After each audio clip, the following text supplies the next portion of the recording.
நீர்கொழும்பு குட்டித்தீவு மற்றும் குடாப்பாடு பகுதியில் இரு மீனவர் குழுக்களிடையில் ஏற்பட்ட அமைதியின்மையில் இருவர் காயமடைந்துள்ளனர். தற்போது அமைதியின்மை கட்டுப்பாட்டுக்குள் கொண்டுவரப்பட்டுள்ளதாக எமது பிராந்திய செய்தியாளர் குறிப்பிட்டார். நீர்கொழும்பு குட்டித்தீவு மீனவர்களுக்கும் குடாப்பாடு ஒருநாள் மீனவர்களுக்கும் இடையில் நேற்றிரவு அமைதியின்மை இடம்பெற்றது. இன்று காலை மீண்டும் இரு குழுக்களிடையே அமைதியின்மை ஏற்பட்டதாக எமது பிராந்திய செய்தியாளர் குறிப்பிட்டார்.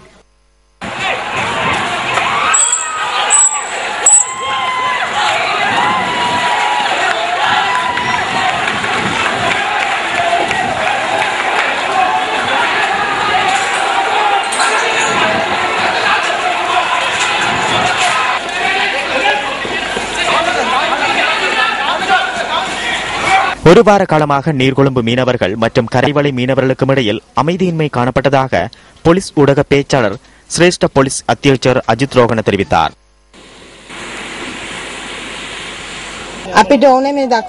தெற்கிலிருந்து கொண்டு வரப்படும் மீன்களை நிறுத்தி இங்குள்ள மீனவர்களுக்கு ஒத்துழைப்பு வழங்க வேண்டும்.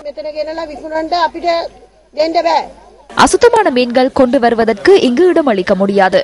நாம் புதிய மீன்களையே இங்கு பிடித்து விற்கின்றோம். இந்த அமைதியின்மை காரணமாக இருவர் காயமடைந்துள்ளதுடன் மீன்பிடி படகுகள், முச்சக்கர வண்டி மற்றும் மோட்டார் சைக்கிள்களுக்கும் சேதம் ஏற்பட்டது.